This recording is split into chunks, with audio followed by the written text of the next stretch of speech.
Então, pessoal, fazendo uma breve revisão do que a gente trabalhou na última semana, né? A gente focou na aula da semana passada na questão das eras da qualidade. Então a gente detalhou bem cada era, a primeira era da inspeção, né? Não vou fazer esse detalhamento porque eu acredito que na semana passada a gente conseguiu abordar bem cada uma das eras. Trabalhamos a era da inspeção, que foi no final do século XVIII e início do século XIX, a era do controle estatístico do processo, né? E conhecido com exceção da estatística, das técnicas de amostragem ali a partir da década de 30, a questão da garantia de qualidade entre o início dos anos 50 até a década de 70, que coincide com a visão sistêmica da qualidade que foi introduzida nesse período, e a questão da gestão total de qualidade, né, que foi a quarta era, ali no início da década de 80 até os dias atuais, relacionado muito ao sistema de gestão da qualidade, que é a disciplina que nós estamos trabalhando. E superficialmente, né, nós mencionamos a questão da quinta era, que, como eu mencionei anteriormente, se relaciona com a questão da indústria 4.0. Então, o que a gente vai trabalhar hoje, primeiro ponto, são as abordagens da qualidade, que é importante que se tenha esse domínio básico com relação a esses conceitos, e com relação às dimensões da qualidade. Uma vez dominado esse conteúdo básico, a gente entra na gestão total da qualidade, né? No sistema de gestão da qualidade propriamente dito. A partir disso, a gente entra nas normas, né? Na ISO 9001 e nas outras normas que certificam os aspectos de qualidade. Alguém tem alguma dúvida, pessoal? Está tranquilo, né? Alguma dúvida com relação à aula passada? Acho que está tranquilo para todo mundo, né? Então, como eu falei, a gente vai trabalhar hoje com as abordagens da qualidade, porque Gavan fez essa definição contra as abordagens da qualidade. Se a gente fizer uma rápida pesquisa entre a gente aqui, estamos em 18 pessoas, se a gente 19 agora, estamos entre 19 pessoas. Se a gente for perguntar para cada um o que é qualidade para essa pessoa, a gente vai ter algumas respostas que são diferentes. Por exemplo, para determinado indivíduo, a qualidade pode estar relacionada, por exemplo, à estética, certo?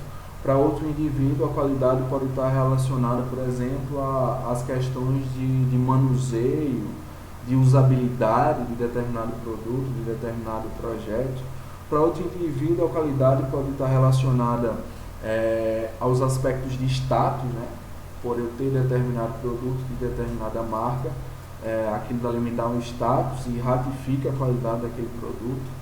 Para outros indivíduos, a qualidade é uma, digamos assim, uma dicotomia, né? Entre o preço que é pago e os atributos que o produto ele oferece. Então, a definição de qualidade ela pode cair sobre diferentes vertentes, obviamente levando em consideração cada contexto. E diante dessa abrangência que o conceito de qualidade tem, Gavan ele fez essa subdivisão, né? As abordagens que a qualidade pode ter, levando em consideração os diferentes aspectos. Então, quais são essas abordagens, né? Nós temos a abordagem transcendental, que nós vamos comentar um pouco sobre ela e sobre todas essas outras que estão aqui, ó. Centrada no produto, centrada no usuário, centrada na produção e centrada no valor. Então, pela nomenclatura, a gente já consegue ter, digamos assim, uma percepção do que se trata cada uma delas. E a gente vai caminhar por cada uma dessas abordagens para a gente ter esse domínio básico com relação a esse assunto. Primeiro ponto, pessoal, é com relação à abordagem transcendental. Então, quando a gente escuta esse termo, né, transcendental, é algo que, digamos assim, ele transcende opiniões, transcende aspectos subjetivos de percepção. Ele está muito acima de um padrão, digamos assim, previamente estabelecido. Então, quando a gente fala na abordagem transcendental, é o sinônimo de excelência inata. Então, por exemplo, quando a gente pensa em um carro, qual é o carro que simboliza uma excelência inata? Está aqui o exemplo, uma Ferrari. Quando a gente pensa em um aparelho celular, em um smartphone, qual é o primeiro aparelho que nos vem à mente quando se fala em excelência inata? O iPhone, né, daí, quando se fala em relógio, um Rolex. Então, quando se fala em abordagem transcendental a respeito da qualidade, é aquela qualidade que está relacionada ao sinônimo de excelência inata, né? Então, ela é vista como uma qualidade absoluta, como uma qualidade altamente reconhecível, e você não precisa fazer uma descrição. Então, quando eu falo assim, determinado indivíduo comprou uma Ferrari, então a gente não precisa especificar quais são, digamos assim, os atributos, as especificações daquele produto, porque quando se fala na Ferrari, nos vem à mente automaticamente um design moderno, dirigibilidade, velocidade e todo o status que aquela marca traz para o indivíduo. Então é o melhor em termos de especificação. Essa abordagem ela não pode ser medida precisamente, né? Porque quando a gente fala em uma abordagem transcendental, está muito relacionada ao aspecto subjetivo, porque quando eu falo naquela marca que é excelência inata, por que ela é excelência inata? Porque ao longo do tempo ela foi se consolidando como uma marca diferenciada, como um produto diferenciado. Então pode ser exemplificado pela reputação do produto ou da marca no mercado. Então o que a gente precisa, pessoal, guardar com relação a essa primeira abordagem é que a qualidade ela é vista como um sinônimo de excelência inata, né? Qualidade absoluta. Então a gente lembra sempre das principais marcas do mercado, dos principais produtos do mercado. Então, para que a gente guarde esse conceito, falando em abordagem da qualidade relacionada ao aspecto transcendental, é aquela qualidade que é implícita, né? Quando a gente fala o nome daquele produto, a gente sabe, conhece imediatamente da qualidade dele. Então, quando a gente pensa no veículo como a Ferrari, no relógio como o Rolex, ou no smartphone como o da Apple, a gente tem um exemplo de uma abordagem de qualidade referente a transcendental. Dúvidas? Tranquilo para todo mundo esse primeiro entendimento, essa primeira abordagem? Ou alguém tem alguma dúvida? Podem dar o okzinho aí no chat, Tranquilo, pode falar. tranquilo. Tranquilo? Tá ok. Beleza. Então, bem tranquilo, né? Essa primeira abordagem. E vamos caminhar para a segunda. A segunda, pessoal, o segundo tipo de abordagem é a abordagem centrada no produto. Então, a gente vai ver, né? Ainda nessa aula, que os produtos eles têm, digamos assim, especificações básicas, né? Atividades básicas que eles precisam, entre aspas, executar, e as atividades, digamos assim, acessórios que esse produto ele precisa ter, que agrega valor ao próprio, né? Então, quando a gente fala em uma abordagem que é centrada no produto, a gente tem que remeter ao seguinte ponto. A qualidade é tida como conjunto de características de produtos demandadas pelo mercado. Quando é uma abordagem centrada no produto, são características que aquele produto ele precisa ter, além das suas características básicas, para atender às necessidades do mercado, às necessidades de um cliente. Para a gente entender aqui, por exemplo, um relógio. Qual é a função básica de um relógio? A função básica de um relógio é marcar a hora, né? A gente lá, está no nosso dia a dia, olha para ele, vê a hora, essa é a função básica. Só que o mercado e o cliente, eles demandam, né, que esse produto, eles possuam, os relógios especificamente, eles possuam algumas características que para o cliente, elas agregam valor. Que características são essas? Por exemplo, prova d'água. Eu quero, de repente, lavar minhas mãos ou lavar, a louça da minha casa com o meu relógio e eu não quero que ele pare. Então, essa é uma exigência do consumidor e quando se tem uma abordagem centrada no produto, busca-se adotá-la. Outro aspecto é o cronômetro, né? Eu gosto de correr às vezes, então eu quero que o meu relógio ele tenha um cronômetro. Então, outra característica que é demandada pelo mercado. Tem alguns relógios que iluminam no escuro, né? Porque alguns indivíduos querem que tenha esse atributo. E eu quero uma garantia mínima. Então, quando se fala nesses atributos, nessas especificações, nessas características que estão além das características básicas do produto, e quando as empresas elas procuram atendê-las, É porque elas têm uma abordagem de qualidade centrada no produto. Elas reconhecem que os clientes eles têm desejos, eles têm necessidades e que essas necessidades elas estejam refletidas dentro do produto, exemplificadas por esses atributos que eu mencionei anteriormente. Então, quando a empresa ela acaba adotando uma abordagem que busca atender esses anseios dos clientes, ela tem uma abordagem centrada no produto. Então, a melhor qualidade só é atingida com maiores custos. Por quê? Porque quando a gente tem um produto com as suas especificações mínimas, ele tem um custo mínimo de fabricação, por exemplo. A partir do momento que eu agrego acessórios àquele produto, eu aumento o valor investido, eu aumento o custo unitário de produção e, consequentemente, eu aumento o meu preço de venda.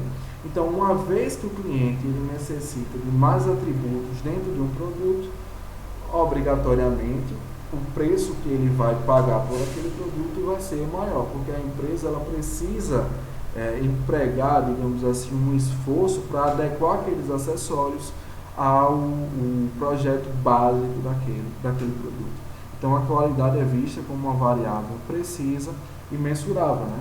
Diferente da abordagem transcendental, porque a abordagem transcendental está muito relacionada ao aspecto subjetivo. Quando a gente vê uma abordagem centrada no produto, a gente vê as especificações deles, as especificações básicas e o que ele possui de atributos e acessórios extras. Então, aqueles acessórios extras são para atender essas necessidades. Ao atender essas necessidades, a gente consegue ver que a empresa ela se preocupa com os anseios dos clientes e se preocupa em atender essas necessidades. Então, quando a gente fala em abordagem centrada no produto, é buscar atender essas necessidades de mercado, esses anseios dos clientes. Tranquilo, pessoal? Com relação a essa segunda abordagem centrada no produto? Tranquilo. Tranquilo, professor. Tranquilo? Então vamos lá. Se alguém quiser atrapalhar, enquanto eu estiver falando, pode atrapalhar, pode falar, não tem problema nenhum. Acho até interessante que vocês normalmente trazem bons exemplos, né? Que agregam muito nesse processo de aprendizagem. Então a gente já viu duas abordagens até agora: a abordagem transcendental, de caráter mais subjetivo, a abordagem centrada no produto, né, que é quando a empresa ela identifica os anseios do consumidor, alguns aspectos que ela identifica que o cliente almeja dentro de um produto e ela busca dentro do seu projeto atender aquelas necessidades. Então, essa é a abordagem centrada no produto. A terceira, pessoal, é a abordagem da qualidade centrada na produção. Então, quando a gente fala na produção, a gente remete sempre aos ambientes organizacionais, né, aos processos produtivos que existem dentro da organização. Então, a qualidade aqui ela é vista da seguinte maneira: todo processo ele tem as suas especificações, ele tem, digamos assim, os padrões que ele precisa atender em cada etapa, e além dos padrões que ele precisa atender em cada etapa, os padrões que ele precisa atender como um todo. Então, quando se tem uma abordagem centrada na produção, a qualidade ela reflete justamente o grau de concordância ou o grau de conformidade que existe entre o que foi planejado e o que foi executado. Então, o projeto ele deve atender esses requisitos. Quando foi executado, ele atendeu esses requisitos assim, entre esses outros requisitos. Quando eu comparo o que estava planejado e o que foi executado, eles estão em conformidade? Se eles estão, o meu padrão de qualidade ele foi estabelecido. Então, a qualidade é atender as especificações e minimizar esses erros. Então, por que uma empresa, por que uma organização, ela estabelece padrões de qualidade? Ela estabelece os padrões para que não existam, digamos assim, discrepâncias dentro daquele processo, para guiar os colaboradores, e ao fazer toda essa estruturação, ela busca minimizar a margem de erro, né? Então, que os erros eles fiquem dentro de uma margem tolerável, de uma margem aceitável para as condições que ali foram propostas. Então, aqui a qualidade é uma variável precisa e mensurável. Por quê? Porque normalmente as empresas elas trabalham com indicadores, né? Então, seja entre processo, seja lá ao final do processo, no produto final, as empresas geralmente elas trabalham com indicadores. E ao trabalhar com indicadores, elas conseguem ter uma medida quantitativa. Então, essa medida quantitativa, ela consegue ser, obviamente, né, quando se trata de um aspecto quantitativo, ela consegue ser mensurada. Né? E ao ser mensurada, ela fornece melhores informações nessa comparação entre o que deveria ser, que deveria existir dentro daquele processo e o que realmente existe e é feito cotidianamente. Então, tem ênfase nas ferramentas estatísticas, como eu mencionei para vocês. Então, quando se fala nessa abordagem, centrada na produção, a gente tem que remeter aos aspectos intra-organizacionais, né? Dentro da organização. Os processos que lá existem e se esses processos eles estão sendo executados em conformidade com o que foi previamente planejado e previamente estabelecido pelos níveis estratégicos ou táticos da organização. Beleza, pessoal? Tranquilo com relação a essa abordagem? Alguém tem algum complemento, alguma dúvida, algum exemplo? Tranquilo aqui. Essa abordagem ela é a que é utilizada basicamente pela Toyota, né? A Toyota, quando você pensa em centrado em produção, você já lembra logo do carro da Toyota, que sabe que a produção deles é bem controlada, que eles são bem rígidos com padrão de qualidade, né? Isso acaba refletindo na imagem da empresa. Acho que foi o Fernando que falou, né? Isso. Quando a gente fala nessa questão sempre do controle do processo propriamente dito, né? E tentar trabalhar com os padrões, dentro dos padrões previamente estabelecidos, a gente remete sempre a Toyota, né? Ao sistema Toyota. Porque eles, como eu mencionei anteriormente, nas discussões que a gente já teve, vocês também mencionaram, o sistema Toyota de produção, digamos assim, foi um dos expoentes na questão de qualidade, né? E buscar trabalhar dentro dos padrões estabelecidos e principalmente minimizando os erros. E essa, digamos assim, esse pressuposto que eles trabalhavam, né, lá na década de 70, 80, eles foram se estendendo para as organizações nos dias atuais, e a maioria das organizações, das empresas nos dias atuais, elas têm padrões estabelecidos, né? Então, muitos processos, eles precisam trabalhar dentro de um limiar, digamos assim, seja um limite, né, entre um limite inferior e um limite superior, seja com índices, né? Então, a eficiência desse processo tem que ser, a eficácia desse processo tem que ser acima de, sei lá, 93%, 94%. Então, esse é o seu limite que você precisa atender como resultado desse seu processo. Então, isso que o Fernando trouxe para a gente, né, quando a gente remete sempre ao sistema Toyota, foi uma das heranças do sistema Toyota que é empregada nos dias atuais.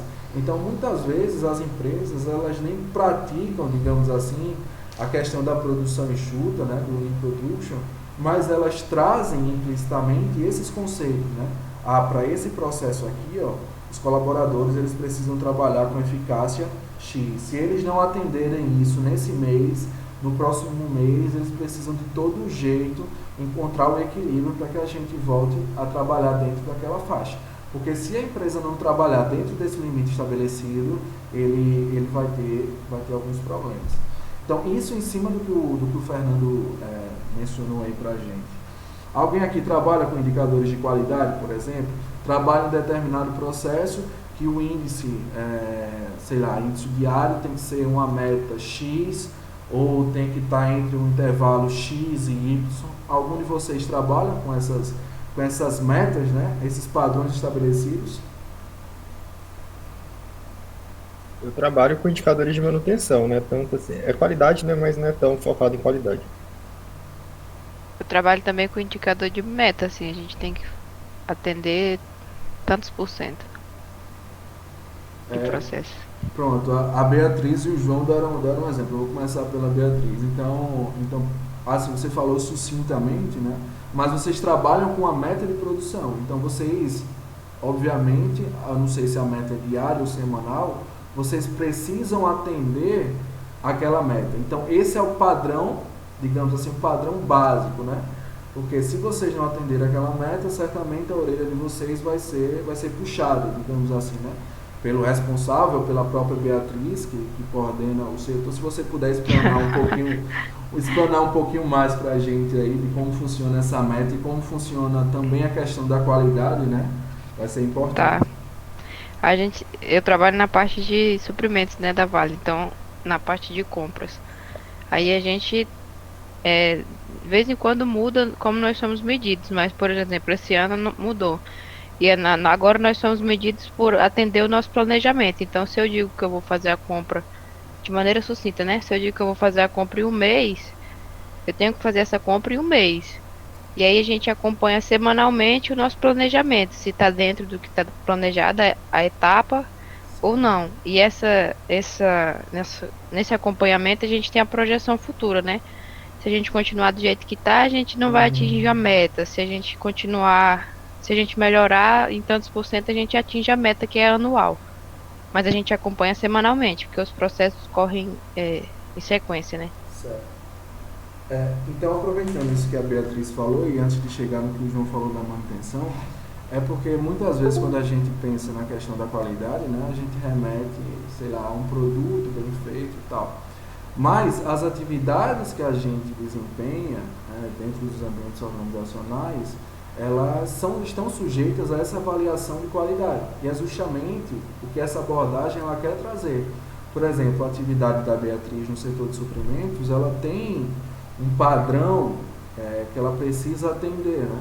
Então, a forma de avaliar o serviço que ela está executando, a atividade que ela está executando, é a partir de um controle de qualidade. Como é esse controle de qualidade da atividade dela? É se está em conformidade ou não com a meta que foi estabelecida. E eu faço até esse gancho com a questão da manutenção, né? Porque acho que o João pode até explicar para a gente essa questão dos indicadores de manutenção. Então, ele deve trabalhar muito com a questão de confiabilidade, né? Principalmente. Se o João puder explicar um pouco para a gente como funcionam os indicadores que ele trabalha, e aí eu faço um apanhado depois. Está por aí, João? Oi, professor. Sim. Então, os nossos indicadores de manutenção, basicamente, eles servem para avaliar a equipe de acordo com a manutenção que está prevista, né? Porque a gente trabalha com um plano de manutenção. E aí o plano de manutenção, eles estão lá no SAP, né, no sistema que a gente usa, e eles têm um período para eles sejam executados. E a gente tem que executar sempre naquele período que está definido no plano. Se a gente executar antes ou executar depois, a gente não é aderente àquele plano de manutenção. E aí o indicador, eles abaixam. Aí, da mesma forma, a gente também tem que executar manutenções que são solicitadas pelos inspetores de manutenção. E aí, se a gente não executar também essas manutenções de acordo com as regras pré-definidas por indicador de manutenção condicional, né, que é a manutenção que é vinda do inspetor, aí a gente tem também impacto nos indicadores. Aí tem também questão de tratamento de ordens de manutenção, que se a gente deixar elas abertas no sistema sem tratamento, aumenta a indicador também, e aí sai da meta, né? São vários indicadores. E aí o principal indicador que a gente tem hoje, que é na nossa equipe, que é basicamente uma junção da aderência à manutenção sistemática e da aderência à manutenção condicional, que é dos inspetores. Aí a gente pega esses dois indicadores, faz uma soma deles, né, de certa forma uma soma proporcional, e aí é por esse indicador que a gente é medido hoje o desempenho da equipe, que é até o indicador que serve para a base de remuneração variável, né, que são, no caso, a PLR, que é uma participação nos lucros.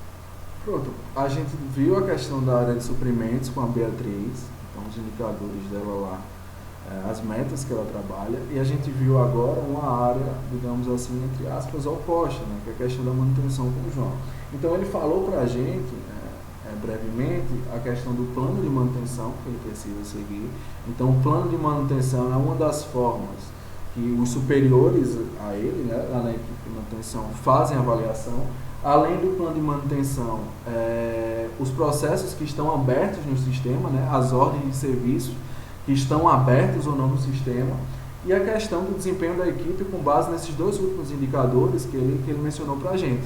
Então, a forma como a equipe de manutenção é avaliada, o serviço que está sendo executado e a qualidade desse serviço é com base em conformidade com padrões estabelecidos. Então, o que a gente precisa ter claro, pessoal, é que a qualidade ela é muito abrangente. Ela vai desde a qualidade no serviço, vai desde a qualidade no processo de execução da atividade, vai desde a qualidade no produto, vai desde a qualidade no atendimento ao cliente. Então, esses dois exemplos, tanto o exemplo da Beatriz na questão dos suprimentos, quanto o exemplo do João, eles se enquadram com essa abordagem da qualidade, centrada na produção. Porque quando a gente fala em produção, a gente pensa logo só na questão do processo produtivo em si, né? Mas quando a gente remeter na questão da produção, nesse sentido, no grau de conformidade, são todas as atividades, independentes do setor em que elas ocorrem, em que, para verificar o nível de desempenho daquela atividade e como está o nível de, entre aspas, o nível de comprometimento do colaborador com as atividades que a eles são encabidas, com padrões previamente estabelecidos. Então, a Beatriz falou nas metas, o João falou desde o plano de manutenção, desde as ordens de serviço que estão abertas no sistema, desde os dois últimos indicadores, um deles sistemático, né, acerca da manutenção. Tudo isso são formas de avaliar as atividades que estão sendo desempenhadas por esses dois setores, levando em conta, claro, as especificações e as especificidades que cada um deles possui, mas que eles têm um padrão que deve ser seguido, né? Que eles têm digamos assim, um limiar que eles devem seguir para indicar se o trabalho que eles estão fazendo está em conformidade ou não com o que a empresa ou o que o setor ele espera deles. Beleza, pessoal? Professor, Pode falar. aí só para comparar, uma coisa que eu consigo ver a diferença aí na questão de qualidade é porque até o ano passado, até dezembro do ano passado, a gente era medido, por exemplo, por prazo. Então, quanto mais rápido eu comprasse, né, melhor. E esse ano mudou, porque a gente acabava que acelerava o processo e acaba com menos qualidade, né? Quando a gente faz com pressa, a gente faz mal feito, digamos assim. E aí esse ano já teve essa mudança, que a gente prefere gastar um tempo maior no processo de compra para fazer ele mais bem feito. Então a gente entrega uma compra com maior qualidade para o nosso cliente interno e até para o fornecedor também, que é o cliente externo. Então, isso em cima do que você está falando é uma mudança de indicador, né? E normalmente essas mudanças de indicadores, elas são feitas com base em aspectos quantitativos, né? Você falou na questão da qualidade, mas também tem a questão do estoque, né? Porque quando você compra, não sei se tem relação nesse caso especificamente, porque quando o indicador é o prazo, então busca-se realizar a compra cada vez em prazos, entre aspas, menores para atender o prazo que está ali especificado, né? E muitas vezes quando você adota um prazo, um indicador como um prazo, você acaba adquirindo ou matéria-prima, ou produtos feitos, ou qualquer outro tipo de insumo, gerando dentro do seu processo produtivo, estoque, né? E a gente sabe que estoque parado, ele é custo.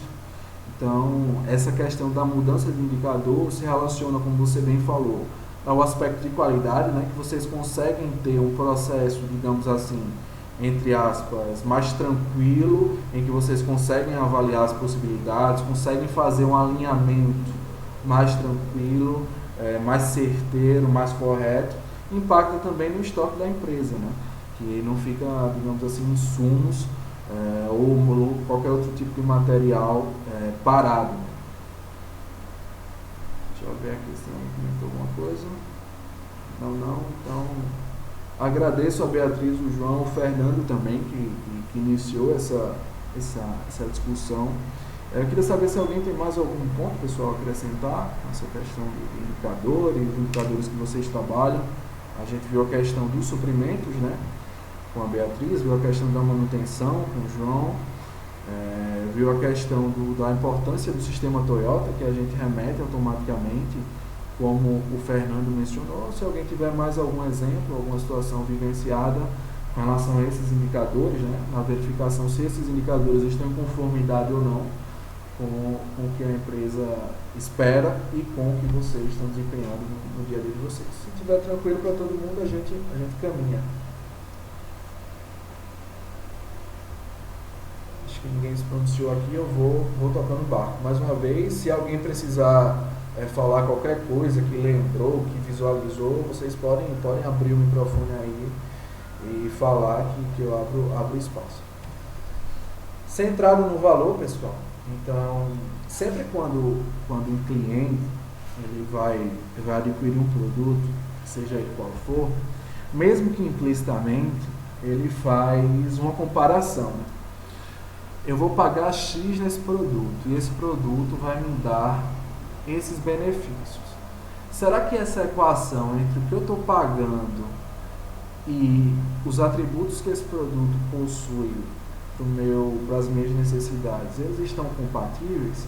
Então, por exemplo, se eu vou pagar um valor X para um celular e ele possui essas especificações, e aquele outro ele custa 2x e possui essas outras especificações, essa relação entre o preço pago e a qualidade que eu vou receber daquele produto, seja na questão dos atributos, seja na questão de durabilidade, como será que funciona essa equação? Será que vale a pena? Então, a abordagem da qualidade centrada no valor, pessoal, é a qualidade percebida em relação ao preço do produto. Tá? Então, como eu falei para vocês, exemplificando aqui, ó, a gente tem um celular aqui, bem mais simples. Então, quando a gente adquire um celular desse, a gente sabe que o que ele vai fazer, assim, como atividade principal, é exclusivamente realizar ligações. E como ele só vai realizar ligações, o preço que a gente paga por ele é mais baixo, certo? Então, o que ele nos fornece, o preço que a gente paga, tem ali uma qualidade percebida, certo? Tem uma percepção de valor por parte do cliente. Quando a gente compra um celular mais moderno, como o smartphone, que tem uma série de atributos que permite que a gente tenha 10 câmeras, permite que a gente acesse redes sociais, tem uma memória extensa, tem uma boa durabilidade, e a gente vai pagar mais. Então, para esse produto aqui, a gente vai ter uma outra qualidade percebida diante dessa comparação entre preço e produto.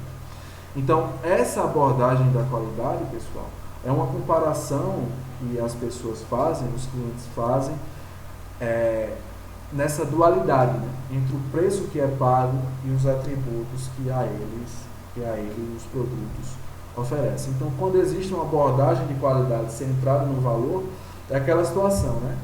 Determinado indivíduo comprou um celular de 4x. Ele quis pagar porque aquele celular, digamos assim, atendia às suas necessidades.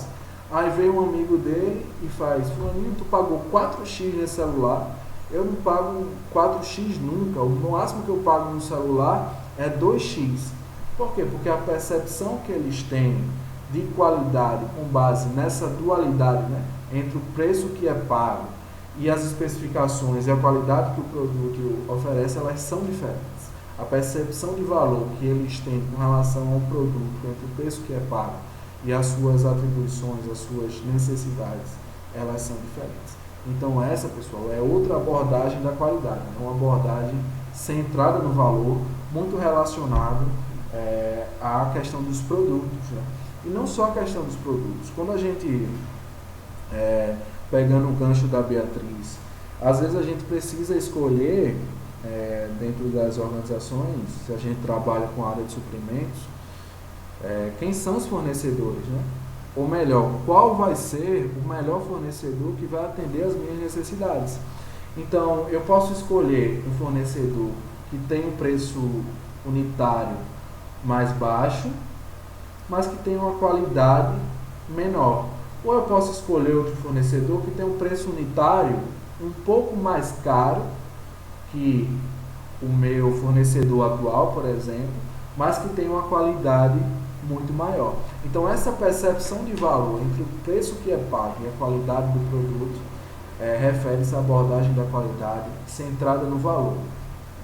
A agregação de valor que aquele produto, aquela matéria-prima, aquele insumo vai atrair, vai trazer para o indivíduo que está adquirindo.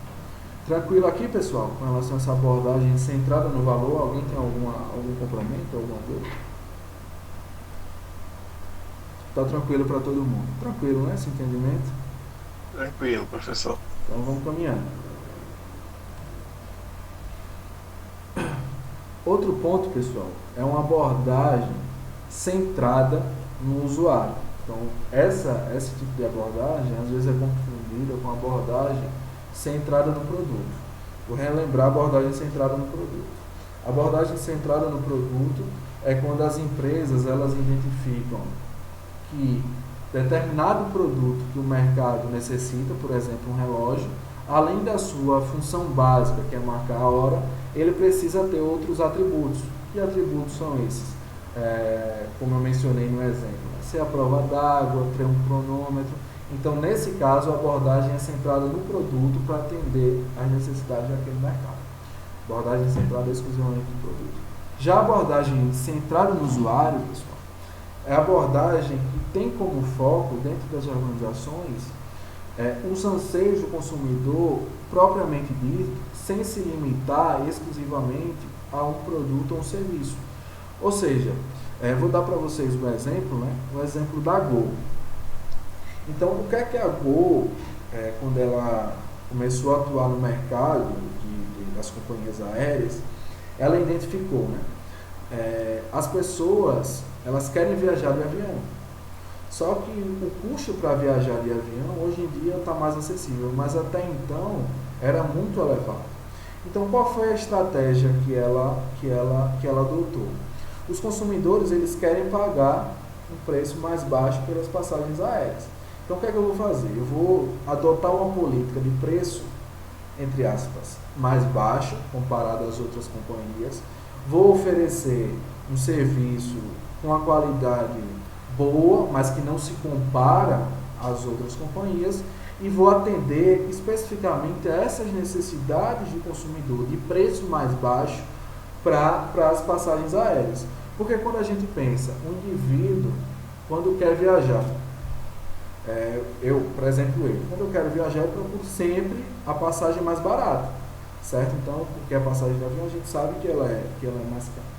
Então, minha necessidade de passagem aérea é que eu encontre a passagem, digamos assim, com preço mais acessível, né? Então, a Gol viu que, da mesma forma que eu penso, muitas pessoas pensavam semelhantes, né? Tinham esse mesmo pensamento, que queriam viajar com passagens mais baratas, mesmo que a qualidade oferecida não fosse tão elevada. Então, a estratégia que ela adotou foi, além das suas estratégias comerciais e, digamos assim, decididas nos níveis estratégicos mais altos da organização, ela viu essa necessidade do usuário. Então, diante dessa necessidade do usuário de se realizar translados com passagens mais baratas, ela fez, eu posso atuar dentro desse segmento das companhias aéreas, trabalhar com passagens um pouco mais baratas. Então, a qualidade do produto é condicionada ao grau que ele atende às necessidades do consumidor. Então, por exemplo, quando a gente vê um voo pela Gol, dependendo das aeronaves, principalmente para quem é mais alto, né? É um voo confortável? Em sua maioria, ele não é, né? Essas cadeiras, elas são mais próximas, você não consegue ter um espaço confortável para suas pernas, geralmente eles não são confortáveis. Mas se você predispôs a pagar um preço mais barato para ter aquele serviço, então a qualidade está condicionada ao atendimento dessa necessidade, né? De atender a questão do preço mais barato. O Wesley aqui sofre. Eu também, viu? Porque as cadeiras são bem próximas, né? A gente acaba... É difícil. Mas eu prefiro, né? Porque é melhor doer no bolso do que dá para aguentar a dor na perna. Não, é quando tá mais tipo assim, quando tá a diferença de uns R$50, assim, do mais espaçoso lá, tá que vale, mas quando tá R$400, R$500 a mais, não vale não, tá doido. Deixa apertadinho mesmo. Então, bota. O meu pensamento é parecido, né? Mas é isso, pessoal, é atender a necessidade do consumidor, né? Então, se o consumidor ele quer pagar um preço mais barato, mesmo que a qualidade ela seja um pouquinho inferior, então vamos atender esse nicho. Lembrando sempre que o que a gente está trabalhando aqui são as abordagens da qualidade, né? A abrangência que a qualidade ela tem desde dos processos produtivos, então desde a avaliação de aspectos do produto propriamente dito, né? Em atender as especificações, desde o controle das atividades, como a gente mencionou, os exemplos da Beatriz e do João, A questão que o Fernando trouxe para a gente, da padronização dentro do processo em si, que a gente remete ao sistema Toyota, e a questão das necessidades e percepções do usuário, né? Porque, como vocês estão vendo, a qualidade para determinadas situações, ela tem um quê de aspecto muito subjetivo. Então, muitas vezes, um produto que atende 100% das necessidades do consumidor, para outro ele pode não atender. Então, essa questão do aspecto subjetivo, ele também está muito envolvido com a questão da qualidade, né? Tanto da questão da qualidade percebida, principalmente. Certo, pessoal? Então, aqui, mais uma abordagem centrada no usuário. Então, só um comentário aqui breve, né? Quando a empresa se preocupa com a marca, aquela abordagem transcendental, né? Conformidade das especificações, centrada na produção, e o valor oferecido, está automaticamente preocupado com o usuário. Então, quando a empresa ela coloca os anseios do usuário dentro dos seus projetos, ela está tendo uma abordagem centrada no usuário. A gente pode remeter, fazendo um balanço histórico, né? A gente viu no início da disciplina, naquela breve passagem histórica, digamos assim, que a gente começou falando do sistema artesão, né? Então, no sistema artesanato, antes da Revolução Industrial, principalmente. E qual era o objetivo do artesão? Era atender às necessidades do cliente. Então, o cliente queria dessa forma, então o artesão ele tinha que fazer daquela forma. Então, a abordagem que ele tinha era muito centrada no usuário. Pegando o que o Fernando trouxe também, referente ao sistema Toyota, o sistema Toyota, ele trouxe, digamos assim, para o mundo a questão da produção puxada, né? Uma vez que o cliente ele especifica o seu produto, obviamente, dentro de um limite estabelecido, a Toyota ela buscava atender aquelas necessidades daquele usuário. Então, traz também um pouco dessa abordagem centrada no usuário. Então, só fazendo um breve link, né? Uma breve, digamos assim, conexão com conteúdos que a gente já trabalhou, e a gente começa a ver como esses conteúdos eles estão relacionados.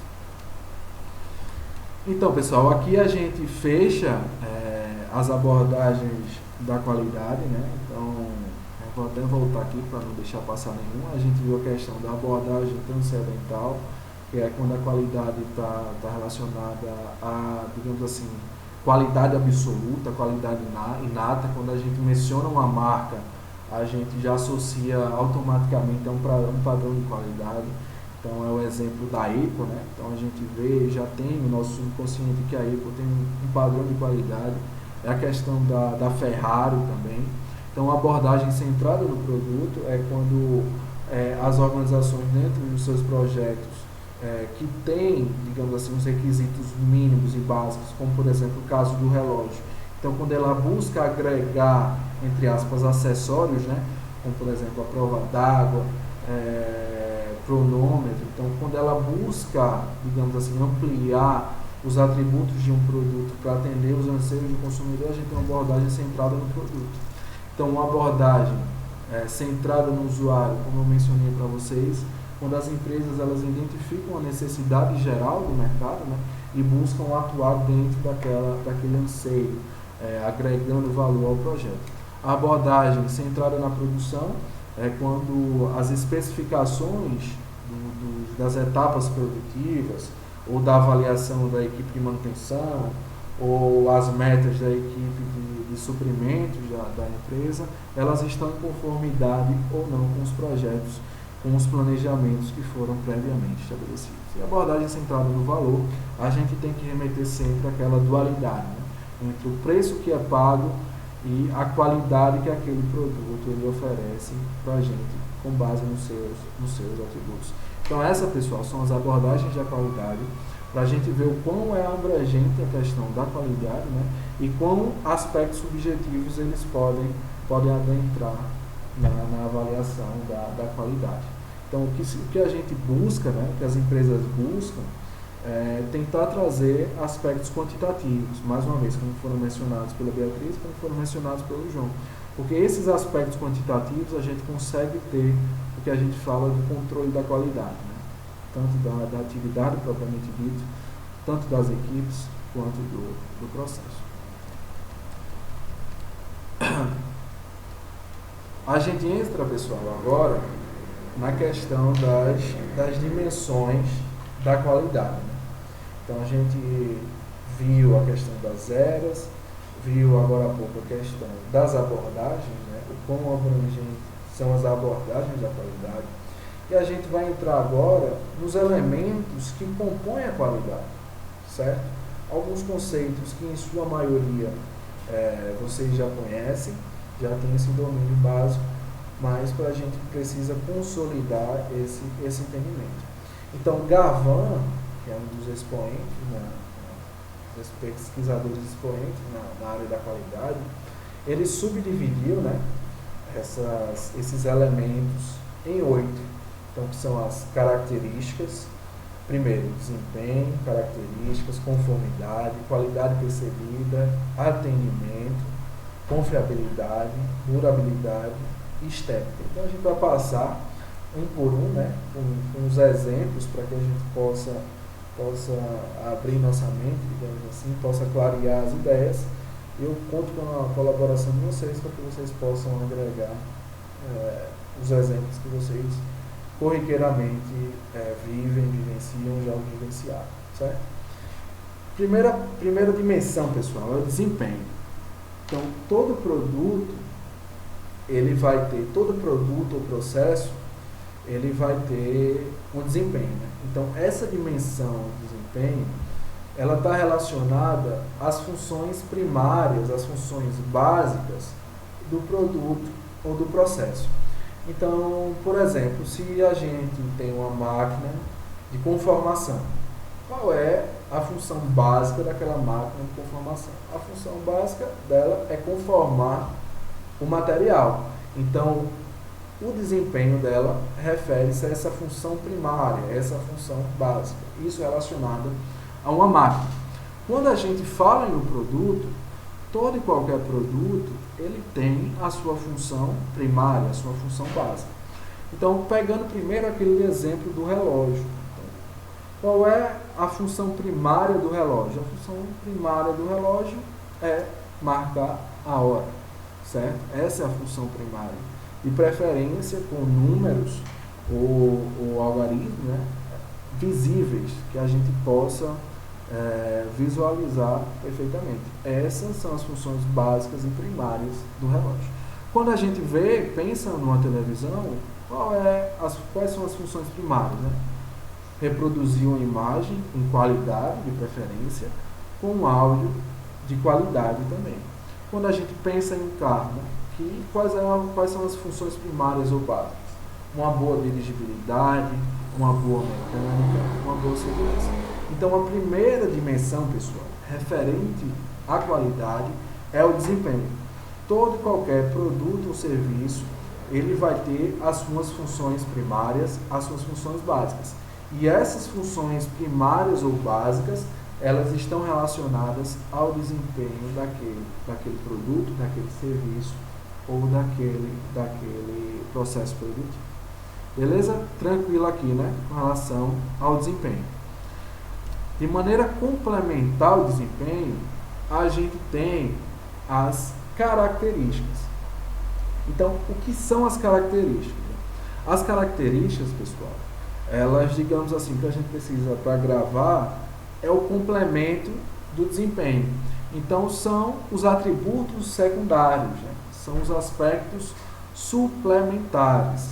São aqueles atributos que, digamos, na sua maioria, trazem diferenciais em relação aos outros produtos do mercado. Então, pegando um exemplo aqui, a gente viu que a função básica de uma televisão é uma imagem com qualidade e um áudio de qualidade. Isso relacionado ao desempenho, porque são suas funções primárias. Quando a gente fala nas características e nos atributos secundários que podem fazer com que o consumidor se interesse por aquele produto, ela possui alguns complementos, né? Alguns atributos. Por exemplo, a questão de entradas HDMI. Hoje a maioria dos televisores, eles possuem essas entradas, né? Mas não é um requisito primário do produto. Porque quando a gente retomar lá atrás, na transição dos televisores de tubo para os televisores tanto de LCD depois de LED, a gente viu que esses atributos, né, como entrada HDMI, entrada USB, eram atributos secundários que faziam com que os consumidores eles se interessassem. Posteriormente, veio todo o aspecto da conectividade. Então, é a possibilidade que se tem em acessar a internet dentro dos televisores, e além de acessar a internet aos serviços de streaming, né, que são muito importantes nos dias atuais, aos indivíduos que gostam de jogar, né, os videogames atuais, eles precisam dessa conectividade com a internet e tal. Então, todos esses atributos secundários, eles fazem com que os produtos eles tragam diferencial. Então, quando a gente mencionar as características, dentro da qualidade, ela se remete aos atributos secundários, certo? Aqueles atributos, entre aspas, acessórios, que têm a capacidade de atrair olhares diferenciados, né? Do consumidor olhar, eita, aquele televisor ali conecta a internet. Então, hoje em dia, é inimaginável que a gente adquira um televisor e ele não conecte à internet. Então, quando se fala nesses atributos secundários ou atributos acessórios, a gente está falando das características. Então, eu gosto sempre de fazer, trabalhando com links, né? Então, a primeira dimensão que a gente falou foi o desempenho. Então, o desempenho refere-se às funções básicas, aos atributos básicos, atividade básica, seja de um produto, processo ou serviço, certo?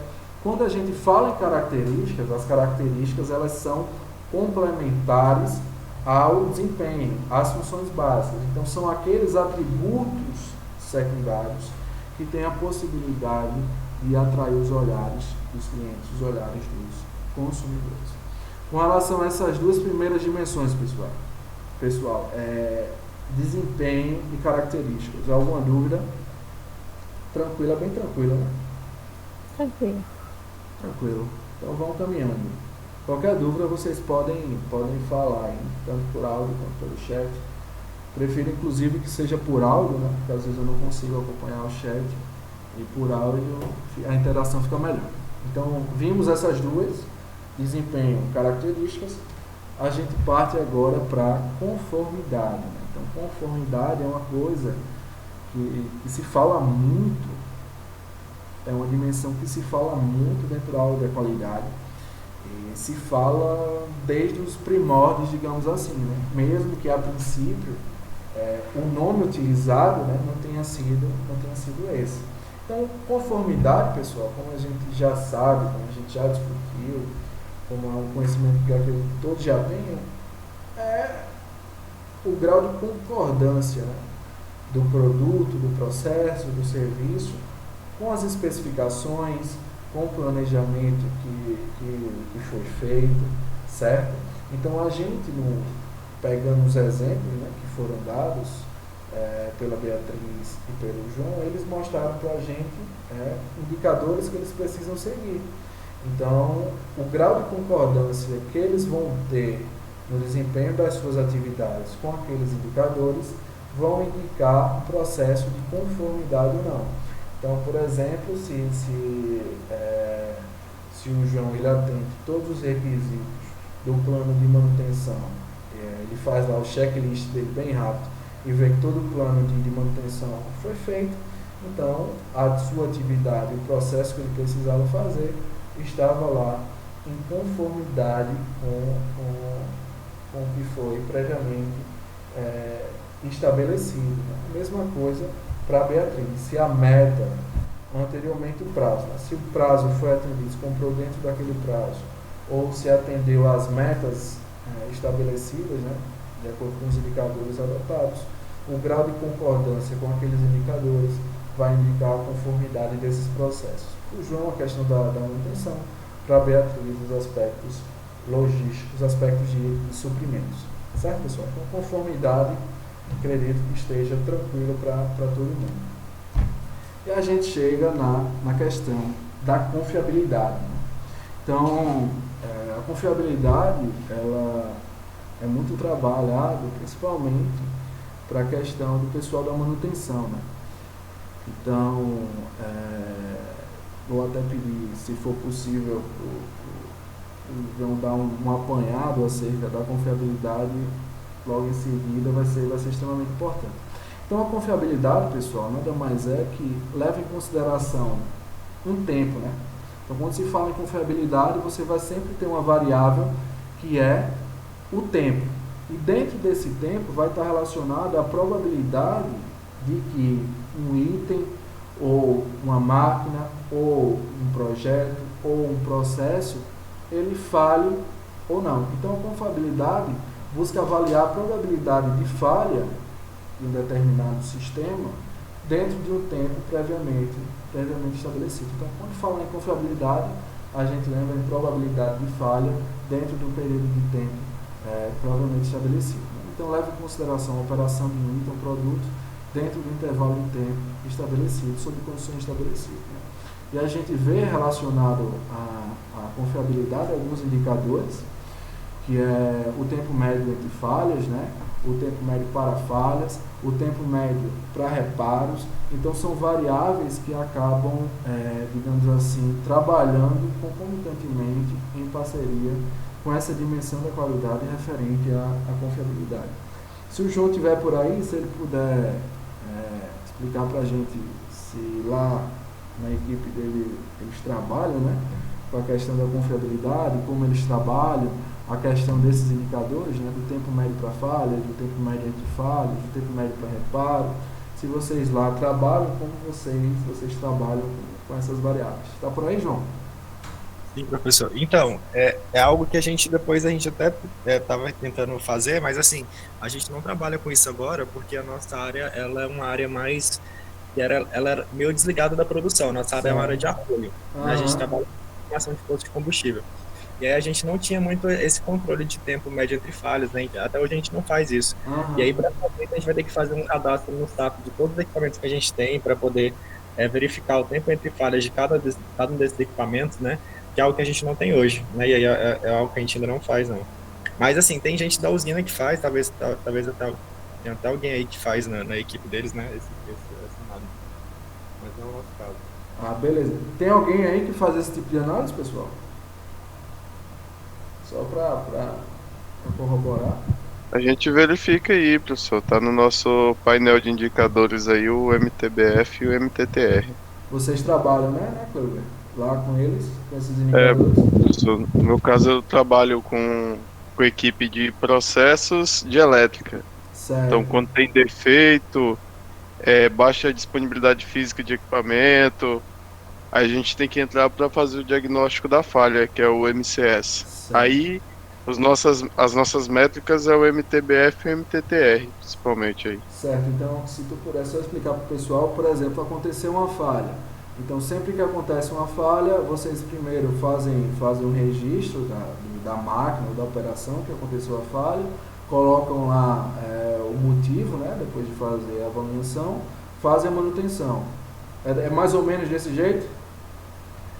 Professor, no nosso caso, a gente trabalha com um sistema, né? Quem é da empresa já conhece, que é o GPV. Certo. Aí, normalmente a gente já trabalha, a não ser que seja ter um tempo médio de falha muito grande, né? A gente não entra para fazer a manutenção, a gente já pega os dados que estão e vai fazer análise para que não ocorra novamente. Certo. Então, por exemplo, na rotina, né, a gente vai e avalia um equipamento. Eu trabalho, por exemplo, com filtros de minério de ferro. Tá parando muito por uma condição de sensoriamento, posição de válvula, algo do tipo. Aí a gente vai em campo analisar o porquê. Aí se é condição de sujidade e tal, aí isso impactando mais no MTBF. Certo. No MTTR a gente vê na parte processual se, por exemplo, o executante, se ele foi informado logo, né, da falha, se ele tem o conhecimento para atuar e realizar o reparo, aí senão a gente atua na capacitação e nos processos que são internos. Pronto, esse último relato do Kleber foi bem importante, né? Por exemplo, nesse tempo médio para reparo, eles fazem avaliação, né? Digamos assim, se o processo, ele, digamos assim, para reparo, ele está demorando. Se esse processo estiver demorando, como o Cleber falou, existe toda uma capacitação para isso. Então, pessoal, essa questão da confiabilidade, tem pessoal aqui da equipe de manutenção, eles conseguem corroborar, né, a importância dos aspectos da confiabilidade, o quanto essas informações são importantes para, digamos assim, otimizar, né? Porque, como o Cleber falou, se o tempo para reparo está demorando muito, algum problema naquele processo, desde a comunicação ao executante, ou qualquer outra variável, pode estar influenciando negativamente nesse processo, né? Então, quando a gente tem esse controle, né, do tempo, por exemplo, a gente consegue, se está demorando muito, por quê? Então, vamos tentar reduzir isso. Então, quando a gente consegue reduzir esses tempos, né, principalmente dentro das linhas produtivas, a gente consegue, digamos assim, deixar o nosso processo, entre aspas, vivo por mais tempo. Quando tem alguma operação, alguma máquina para, aquele organismo dentro do setor, ele fica, entre aspas, morto, né? Espera da equipe que vai fazer o reparo ou qualquer tipo de correção. Certo, pessoal? Então, a confiabilidade, a gente remete muito a confiabilidade com a equipe de manutenção, né? Mas a confiabilidade é importante sempre que a gente está trabalhando com qualquer tipo de dados, né? Então, por exemplo, quando a gente trabalha com metas, então a gente tem alguns aspectos de confiabilidade ali, porque a gente leva em consideração os aspectos de tempo, digamos assim, o volume produtivo da empresa. Então, sempre que a gente tem essa questão das duas variáveis, né, sempre relacionada ao tempo e alguma outra variável, seja de volume produtivo, seja relacionado à equipe de manutenção, seja relacionado à questão de compra, aquisição de matéria-prima, a gente vai conseguir avaliar a confiabilidade daquele processo, né? A probabilidade em que não exista falhas, ou a probabilidade que o processo fuja, digamos assim, do que era estabelecido, ou a probabilidade de não se bater com a meta. Então, essa questão da confiabilidade é uma dimensão que é extremamente importante para qualquer processo dentro da área de qualidade.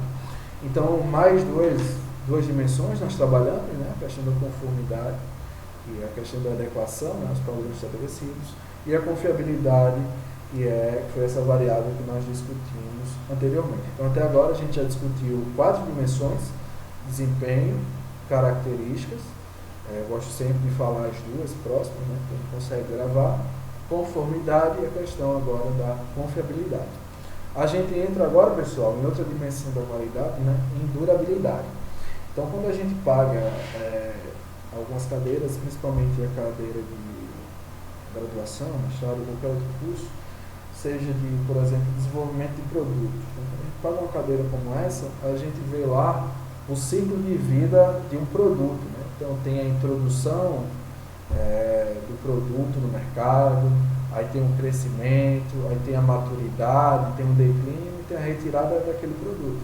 Então, aquele ciclo de vida que a gente aprende para um produto, aquele ciclo de vida se estende também para um processo, se estende também para uma máquina, falando na máquina como operação, não só como produto. Obviamente que cada tipo de sistema, seja um produto, seja um processo, ele vai ter as suas especificações e vai ter diferenciações nessa nomenclatura ao longo desse ciclo de vida. Então, por que o ciclo de vida, conhecer um ciclo de vida é importante? Porque o ciclo de vida de um produto, muitas vezes, ele se relaciona com uma variável. Que variável é essa durabilidade? Só que a questão da durabilidade, pessoal, ela tem duas vertentes dentro da qualidade. A primeira vertente, que ela trabalha, está relacionada a esse ciclo de vida do produto propriamente dito, né? Que é quanto tempo o produto ele consegue ficar ativo dentro do mercado até que outra tecnologia o substitua. Então, por exemplo, o MP4. O MP4 ele teve o seu ciclo de vida, ele foi introduzido no mercado, teve o seu crescimento, teve sua maturidade e depois entrou em declínio até ser substituído por novos aparelhos, por exemplo. Primeiro o MP3, depois o MP4. Então, um aspecto de durabilidade está relacionado a esse ciclo de vida dentro do mercado. O outro aspecto da durabilidade está relacionado à vida útil do produto propriamente dito. Ou seja, eu comprei um celular. Quanto tempo esse celular, entre aspas, ele vai durar na minha mão? Sem levar em conta, por exemplo, a questão de queda, de depreciação ou utilizações inadequadas que nós temos. Só um instante.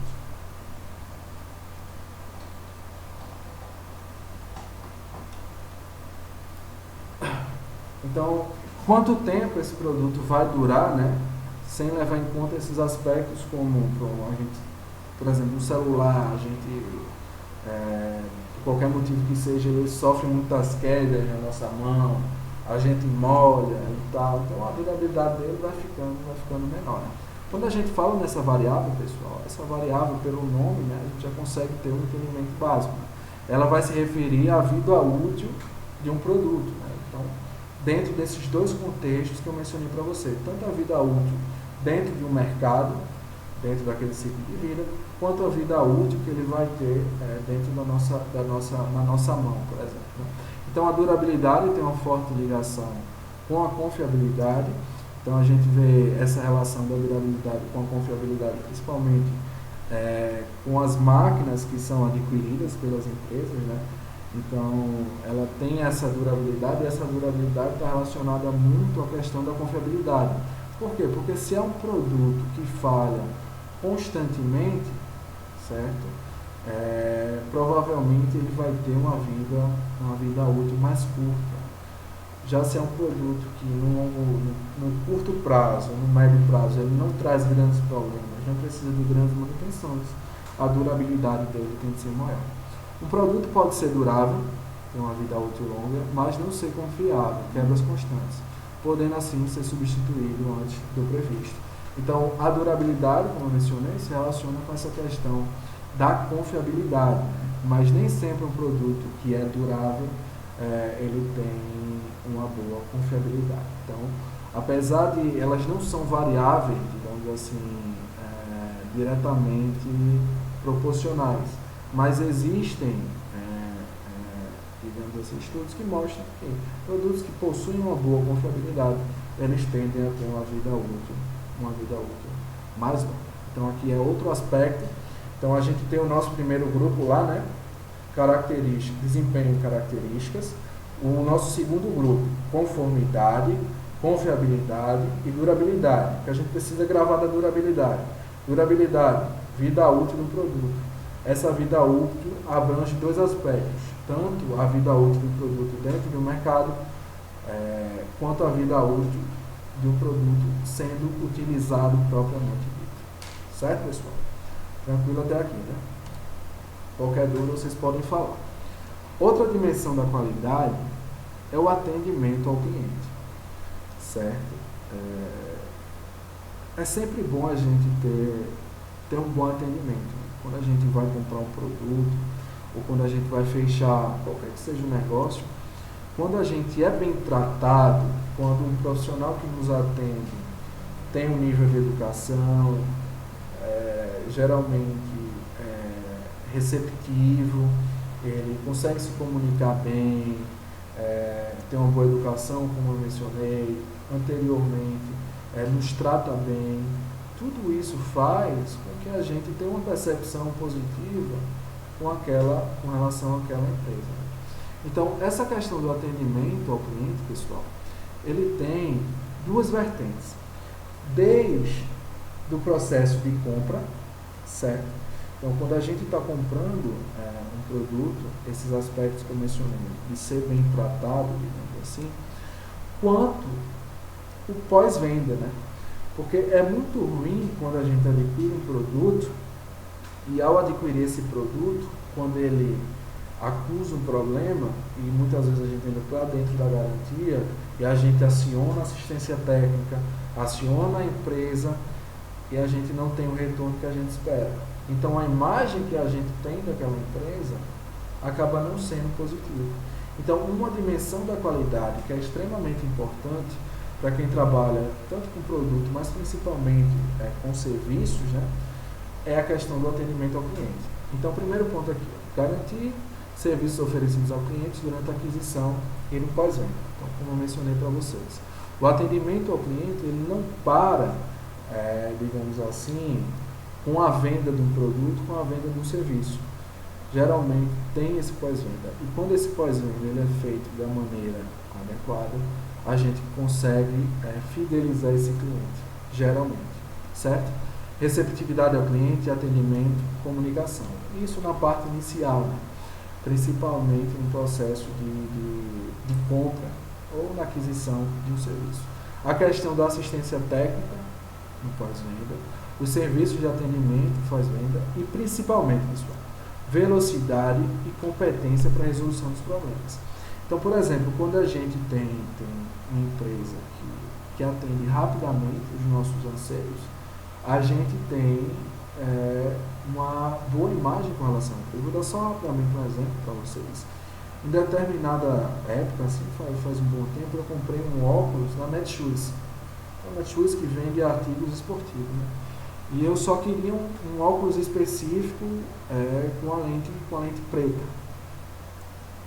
E quando o óculos chegou para mim, ele chegou com a lente roxa. E a gente sabe que, não sei como está atualmente, né? Mas até então, na época, a Netshoes era uma empresa que trabalhava, não tinha uma loja física, né? Que você vai lá e troca. Todo o processo acontece a partir de um fluxo logístico. Então, quando o meu óculos chegou e ele estava fora das especificações que eu tinha pedido, eu fiquei pé da vida, né? Porque a gente paga um valor para o produto melhor e não vem dentro das nossas especificações. Aí eu fui entrar em contato com a empresa, né? Para tentar resolver. E para minha surpresa, o atendimento foi super ágil. No outro dia, eles recolheram o produto na minha casa, o produto seguiu todo o fluxo logístico, e com menos de 7 dias, eu tive novamente o produto nas minhas mãos, dentro das especificações e com toda, digamos assim, com os padrões estabelecidos. Então, a princípio, inclusive não foi a lente, foi um probleminha na haste. Então, o problema que veio do produto, no primeiro momento eu fiquei pé da vida com a empresa, mas a forma como eu fui atendido, a importância que eles deram para o meu problema e a rapidez do meu atendimento fizeram com que eles, por exemplo, não perdessem o cliente, né, por um problema que acontece, que está sujeito toda e qualquer empresa. Então, essa questão do atendimento ao cliente, ela é extremamente importante. E eu retomo, acho que foi nessa turma, um exemplo, deixa eu ver se ela está aqui. Acho que foi a Lara, né? A Lara, na semana passada, ela deu o exemplo da instalação acho que foi de redes ou de grades, alguma coisa nesse sentido. E o atendimento que ela teve, né? Primeiro, digamos assim, a forma como os indivíduos instalaram o produto na casa dela, e o atendimento que ela teve ali, né? Porque a questão da comunicação, a questão do processo, não estava de uma maneira que ela esperava. Né? Então, mais um dos motivos que fazem com que ela não compre novamente naquela empresa. Então, essa questão do atendimento ao cliente, pessoal, é extremamente importante dentro dos aspectos das dimensões da qualidade.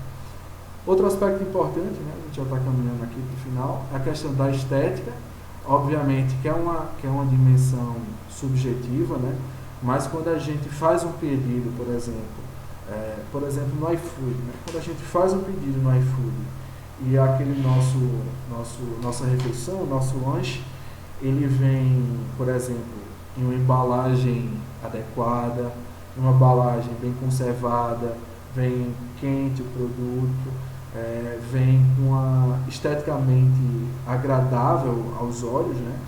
Digamos assim, a gente tem uma percepção favorável àquele produto, certo? Em contrapartida, quando a gente faz um pedido e a embalagem vem rasgada, o pedido vem todo bagunçado, então a estética daquele produto ela não está favorecendo. E por mais que seja um aspecto subjetivo, tem a possibilidade de fazer com que o cliente ele continue comprando ou deixe de comprar. Então, a questão da estética, apesar de ser uma dimensão subjetiva, é um aspecto que está muito relacionado à questão da qualidade. E por último, pessoal, acho que é o último, a questão da qualidade percebida, né? Que é a questão que é mais uma dimensão subjetiva, então está relacionado a nada mais que o indivíduo está utilizando o produto e é como ele se sente utilizando aquele produto, né? Entram aí aspectos psicológicos. Os estudos apontam que a reputação da marca, né, ou, por exemplo, no boca a boca, o indivíduo utilizou um produto e recomendou para você, quando você vai utilizar, você já tem um condicionamento prévio. Ou seja, se o fulaninho gostou, deve ser bom. Então, quando você já vai condicionado, isso tende a que você tenha uma percepção mais positiva, digamos assim, do que você teria do que se ninguém indicasse. Então, a qualidade percebida, pessoal, é mais uma das dimensões trabalhadas com a qualidade. Então, essas são as dimensões da qualidade. Só mencionando rapidamente aqui para vocês, a gente mencionou a questão do desempenho, a questão das características. O desempenho são as funções primárias, as características, os atributos complementares, secundários. A gente trabalhou a questão da conformidade, a adequação, a concordância aos padrões estabelecidos, a questão da confiabilidade, né, como foi bem explicado tanto pelo João quanto pelo Cleuber com exemplos, a questão da durabilidade, no que tange tanto a vida útil do produto no mercado quanto a vida útil em sua utilização, a questão do atendimento ao cliente, a importância de ter um bom atendimento ao cliente, a questão da estética, que é uma variável subjetiva, e por último, a qualidade percebida. Então foram essas dimensões da qualidade que nós trabalhamos na aula de hoje. Perguntas? Ficou alguma dúvida aí, pessoal? Ou está tranquilo para todo mundo? É assunto bem tranquilinho, né?